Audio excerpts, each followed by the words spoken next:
দর্শকবৃন্দ, স্বাগত জানাচ্ছি আজকের আন্তর্জাতিক সংবাদে। শুরুতেই থাকছে সংবাদ শিরোনাম। ইউরোপের প্রথম নারী সংখ্যাগরিষ্ঠ পার্লামেন্ট। সন্ত্রাস বিস্তারে আফগানিস্তান ব্যবহৃত হতে পারে না, মোদি। রাশিয়ার হামলায় তুরস্কপন্থী 11 যোদ্ধা নিহত। আফগানিস্তানে আন্তর্জাতিক ফ্লাইট শুরু করার আহ্বান তালেবানের।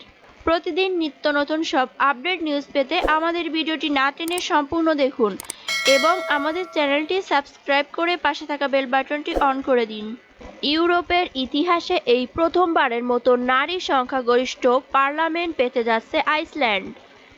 ওই প্রতিবেদনে বলা হয়েছে, পার্লামেন্টের ৬২টি আসনের মধ্যে ৩৩টি আসনে নারী প্রার্থীরা বিজয়ী হতে যাচ্ছেন বলে জানা গেছে।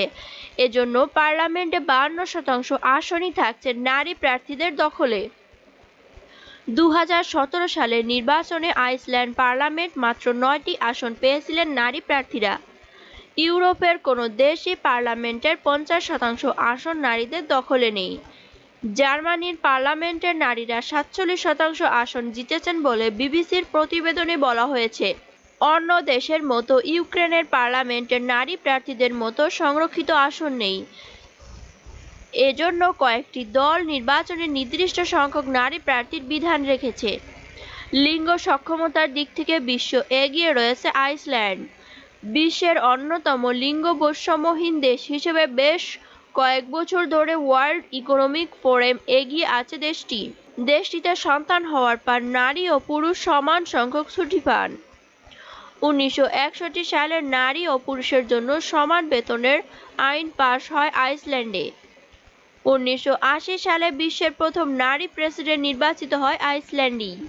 ভারতের প্রধানমন্ত্রী নরেন্দ্র মোদি বলেছেন, সন্ত্রাস বিস্তারে আফগানিস্তানের মাটি ব্যবহৃত হতে পারে না। শনিবার জাতিসংঘের সাধারণ সভায় ভারতের প্রধানমন্ত্রী এই মন্তব্য করেন।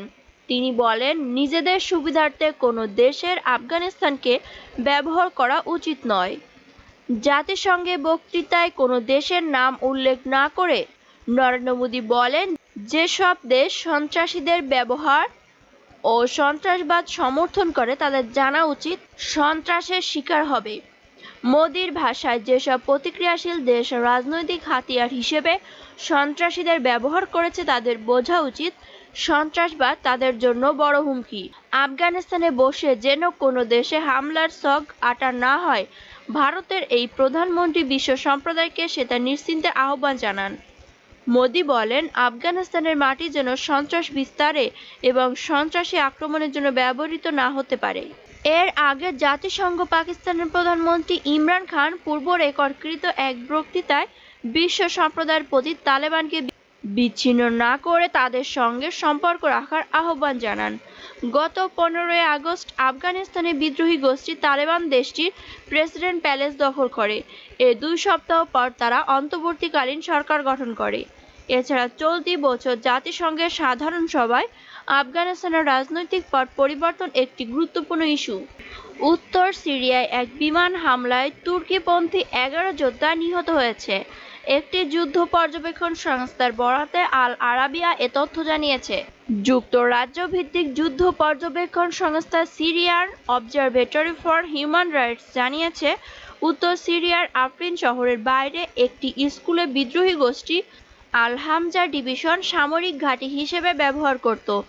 এই অঞ্চলটি ২০১৮ সালের পর থেকে তুরস্ক ও সিরিয়ার আসাদ বিরোধীদের নিয়ন্ত্রণে রয়েছে। রোববার রাশিয়া এই অঞ্চলে বিমান হামলা করলে ১২ জন যোদ্ধা নিহত ছাড়াও আরও ১৩ জন আহত হয়। ভেঙে পড়া ভবনের নিচে অনেকে মাটি চাপা পড়ে থাকায় নিহতের সংখ্যা বাড়তে থাকে বলে ধারণা করা হচ্ছে। যুদ্ধ পর্যবেক্ষণ সংস্থার প্রধান রামি আব্দুর রহমান বলেন, তুরস্ক নিয়ন্ত্রিত এই এলাকাতে এ ধরনের হামলা বিরল। রাশিয়ায় হামলার পর তুরস্ক সমর্থিত বিদ্রোহী গোষ্ঠীর একজন মুখপাত্র বলেন, রোববার রাশিয়ার হামলা তুরস্কের প্রতি স্পষ্ট বার্তা যে রেড লাইন বলে কিছুই নেই। তুরস্ক সিরিয়ার প্রেসিডেন্ট আসাদ বিরোধীদের সমর্থন দিচ্ছে। আঙ্কারা সিরিয়ার ভিতর কুর্দিদের লক্ষ্য করে মাঝে মাঝে বিমান হামলা চালিয়ে থাকে। অন্যদিকে তুরস্কের মিত্র রাশিয়া বাশার আল আসাদ সরকারকে সমর্থন দিয়েছে। 2015 সাল থেকে ভ্লাদিমির পুতিন আসাদ সরকারকে সামরিক সহায়তা প্রদান করেছে। তবে সিরিয়া ও তুরস্ক পরস্পর বিরোধী গ্রুপকে সমর্থন দিলেও সিরিয়ার উত্তরে এই দুই দেশের মধ্যস্থতায় অনেক যুদ্ধবিরতি চুক্তি সম্পন্ন হয়েছে। এর মধ্যে ইদলিবে যুদ্ধবিরতিও রয়েছে।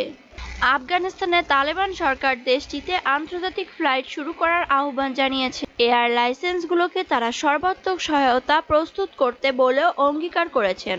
এয়ার লাইসেন্সগুলোকে তারা সর্বাত্মক সহায়তা করতে প্রস্তুত বলেও অঙ্গীকার করেছে গোষ্ঠীটি। আল আরাবিয়ান খবরে বলা হয়েছে, অন্তর্বর্তী সরকার গঠন করার পর তালেবান দেশের অর্থনীতি সহ সবকিছু সচল করার উদ্যোগ নিয়েছে। এছাড়া তারা আন্তর্জাতিক স্বীকৃতি অর্জনের চেষ্টা করেছে। রোববার তালেবান সরকার পররাষ্ট্র মন্ত্রণালয়ের পক্ষ থেকে এক বিবৃতিতে বলা হয়েছে, কাবুল বিমানবন্দরের সমস্যা সমাধান করা হয়েছে। 15ই আগস্ট তালেবান কাবুল নিয়ন্ত্রণ নেওয়ার পর রাজনীতিতে অবস্থিত হামিদ কারজাই আন্তর্জাতিক বিমানবন্দর থেকে আন্তর্জাতিক ও বাণিজ্যিক ফ্লাইট স্থগিত করা হয়। এরপর গত 3 সেপ্টেম্বর কাতার ও তুরস্কের সহায়তায় আফগানিস্তানে অভ্যন্তরীণ বিমান চলাচলের ঘোষণা দেয় রাষ্ট্রীয় মালিকানাধীন আরাবিয়া আফগান এয়ারলাইন্স। আফগানিস্তানের বর্তমান স্বল্প সংখ্যক আন্তর্জাতিক ফ্লাইট যাত্রী ও খাদ্য সহ অন্যান্য সহযোগিতা সামগ্রী বহন করছে, কিন্তু স্বাভাবিক বাণিজ্যিক ফ্লাইট এখনো শুরু হয়নি। এছাড়া তালেবান সরকারের পররাষ্ট্র মন্ত্রণালয়ের মুখপাত্র আব্দুল কাহার বালকি বলেন, আন্তর্জাতিক ফ্লাইট চালু না থাকার কারণে আফগানিস্তানে বহু নাগরিক বিদেশে আটকা পড়েছে। এছাড়া মানুষজন পড়ালেখা ও চাকরির জন্য বিদেশে যেতে পারছে না। তিনি বলেন, কাবুল বিমানবন্দরে এখনো অভ্যন্তরীণ ফ্লাইটের জন্য প্রস্তুত। সকল এয়ারলাইন্সকে ইসলামিক আমিরাত অব আফগানিস্তানের সহায়তা করতে প্রস্তুত।